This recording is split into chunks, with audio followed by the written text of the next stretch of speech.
વિદ્યાર્થી મિત્રો, હવે આપણે ચોથી પેશી ભણીએ તો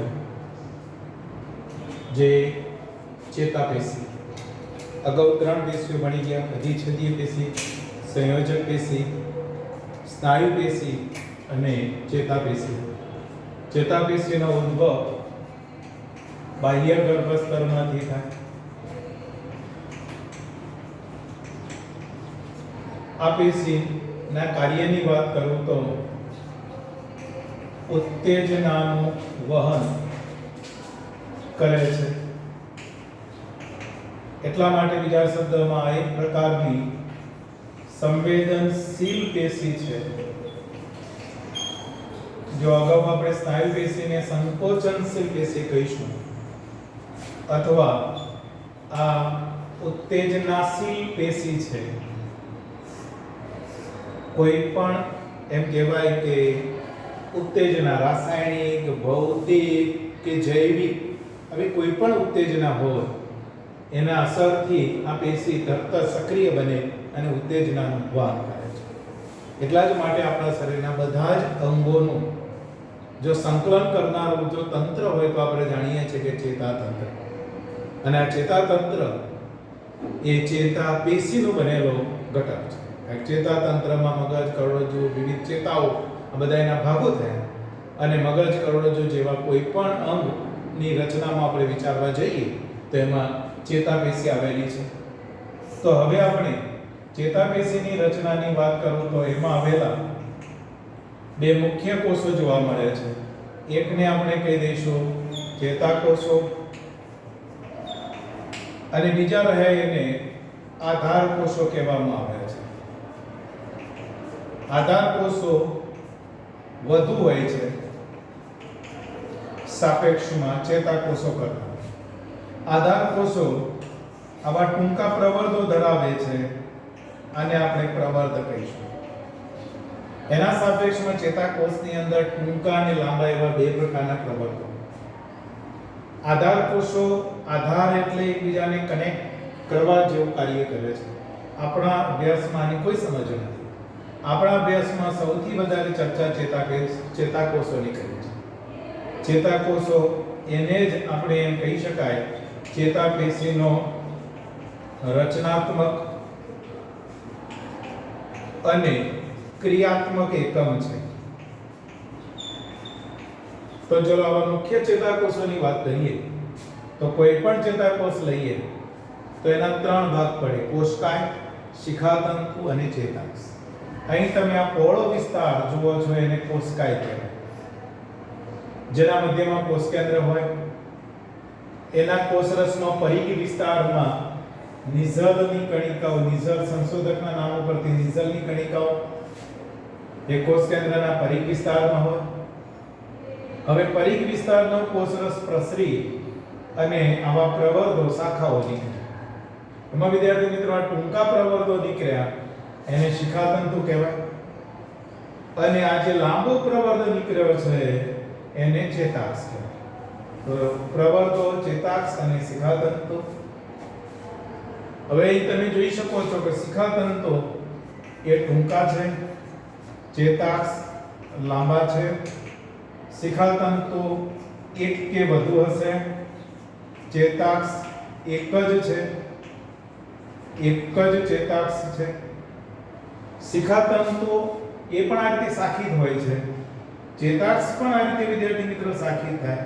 પણ આની શાખાઓના છેડે આવો બલ્બ ફૂલેલો ગાંઠ જેવો ભાગ જેને ચેતોપાંખીય ગાંઠ, તો આ છેડે શાખાઓના છેડે ગાંઠ હોય છે અને છેડે આવી ગાંઠ જોવા મળતી નથી.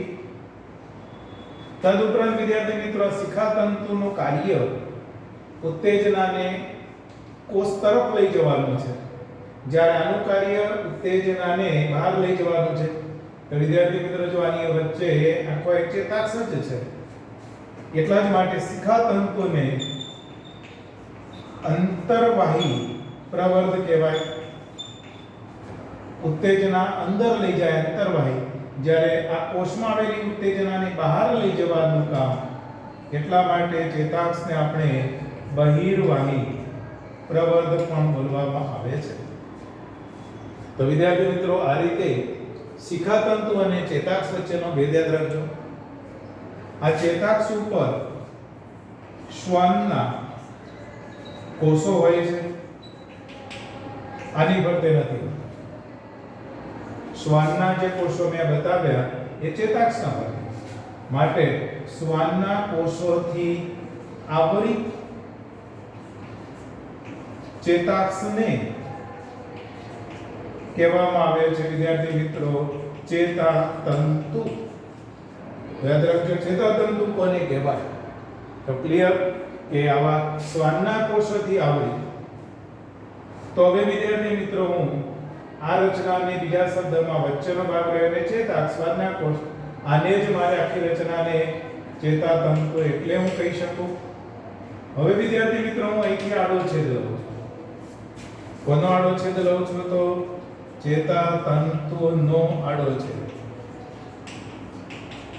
તો ચેતાતંતુના આડા છેદમાં તમે વિચારો કે અહીંથી આડો છેદ આપણે લઈએ તો આ વચ્ચેનો જે ભાગ આવી ગયો, જેને હું કહી દઉં કે ચેતાક્ષનું પડ. આ રહ્યો આખો ભાગ ચેતાક્ષ થઈ ગયો, ચેતાક્ષનો કોષ. અને એના ઉપર આ લપેટાયેલા શ્વાનનો કોષ. એ વિદ્યાર્થી મિત્રો, આવા એક કોષી જ શ્વાનના કોષોનો આ પડ હોય છે, ચપટા. અને આ રીતે સમગ્ર ચેતાક્ષને ઢાંકવાનું કામ કરે છે. કોષ કેન્દ્ર નજીકનો વિસ્તાર થોડો ખુલેલો. તો ચલો, આ રહ્યું એને મારે કહેવાય શ્વાનના નો કોષ. આ રીતે ઢંકાયેલો આડો છેદ છે વિદ્યાર્થી. તો હવે આ એક રચના થઈ વિદ્યાર્થી મિત્રો, પણ ઘણા ચેતાતંતુમાં એક વધારાનું મજ્જાપડ હોય છે બેની વચ્ચે, એને કે આ બેની વચ્ચે, એટલે એની આકૃતિ આપણે દોરીએ વિદ્યાર્થી મિત્રો. તો ચેતાક્ષનું પડ બતાવી દીધું. હવે વિદ્યાર્થી મિત્રો, ચેતાક્ષને પડને આ રીતે એક વધારાનું મજ્જાપડ જે લિપોપ્રોટીનનું બનેલું, અને શ્વાનના કોષોનું પડ તો ખરું છે.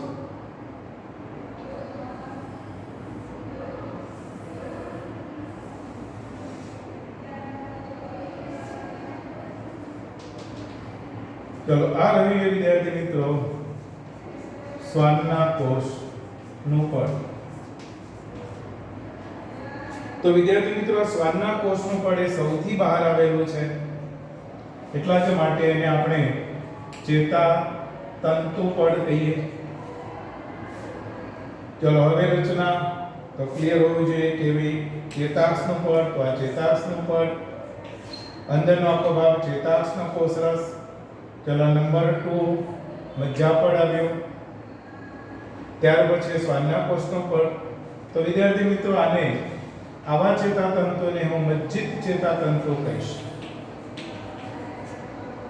અને જેમાં આવું વચ્ચે મજ્જાપડ પાતળું કે અવિકસિત હોય એને અમજ્જિત ચેતાતંતુ કહેવાય. તો વિદ્યાર્થી મિત્રો, આ મજ્જિત ચેતાતંતુનો ટીએસ થયો કહેવાય, આ અમજ્જિતનો થયો કહેવાય મજ્જિત ચેતાતંતુનો ટીએસ છે. અહીં વિદ્યાર્થી મિત્રો, આ રચનાને હું જો મજ્જિત ચેતાતંતુ તરીકે વિચારતો હોય તો હવે મારે ઊભી રચના LS લેવો પડે. LS. ચલો, LS લેવા જાવ તો ઊભો ચિહ્ન નાખો. તો વિચારજો, હવે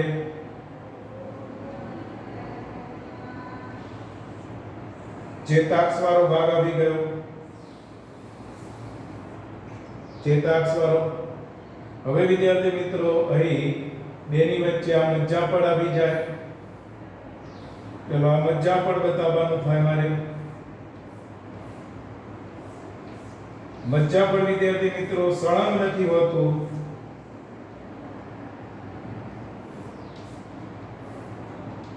આ રીતે મજ્જાપડ બતાવ્યું.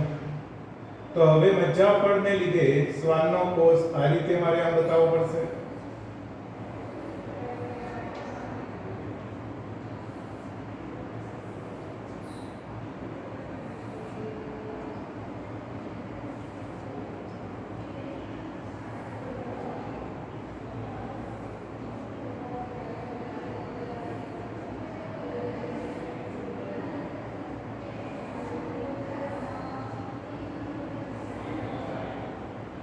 તો હવે વિદ્યાર્થી મિત્રો શ્વાસના કોષ એમાં વિદ્યાર્થી મિત્રો જો મજ્જા પર સળંગ નથી એટલે જ્યાં જ્યાં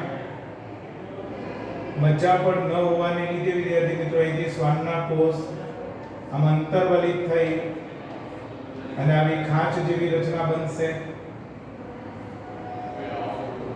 અને આવી ખાંચ જેવી રચનાને લીધે જે રચના બને છે એને રેનવીયરની ગાંઠ કહેવાય છે.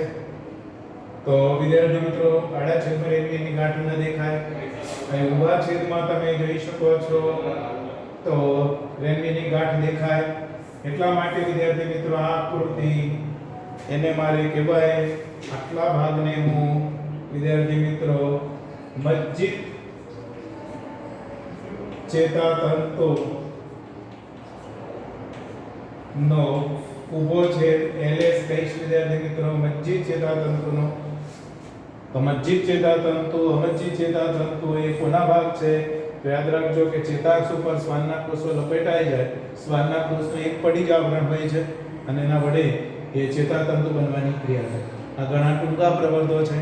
એમ કહેવાય ઉત્તેજના ગ્રહણ કરી અને અહીંથી ઉત્તેજના આગળ વહન કરે. તો વિદ્યાર્થી મિત્રો હવે તમને ચેતાતંતુની સમજ ક્લિયર હોવી જોઈએ. એટલે ઘણા કોષકાય શિખાતંતુ આને જ વિદ્યાર્થી મિત્રો ચેતાતંતુ કહી દે છે. પણ ચેતાતંતુ અને ચેતાક્ષમાં ફેર શું છે? તો ચેતાક્ષ એટલે પટલની મુખ્ય રચના, એની આજુબાજુ મજ્જા પર શ્વાનના કોષોનું આવરણ બને ત્યારે આખી ચેતાતંતુ નામની રચના. તો વિદ્યાર્થી મિત્રો આટલી તો તમને ખબર હોવી જ જોઈએ, જે આપણને આગળ પ્રકરણ 21 ચેતાપેશીનો ભણવાનું છે ત્યારે કામ લાગશે. તમારે હજી વધુ માહિતી તો 321 અને 320 પેજ પરથી જોઈશું. વિદ્યાર્થી મિત્રો હવે આ પ્રવર્ધોની સંખ્યાને આધારે ચેતાકોષના પ્રકાર પણ પડે. આમાં ઘણા પ્રવર્ધો થયા કહેવાય કોષકાયમાંથી નીકળેલા, એટલે બહુધ્રુવીય કહેવાય. એક જ ચેતાક્ષ અને એક જ શિખાતંતુ બતાવો તો દ્વિધ્રુવીય પ્રકાર થયો કહેવાય. અને આ કોષકાયમાંથી વિદ્યાર્થી મિત્રો આવો એક જ પ્રવર્ધ નીકળે અને પછી એની શાખાઓ પડી જાય તો એક શાખીય ચેતાકોષ પણ કહેવાય વગેરે. ચલો બાકીની માહિતી વિદ્યાર્થી મિત્રો આગળ આપણે 21મા ચેપ્ટરમાં ભણશું.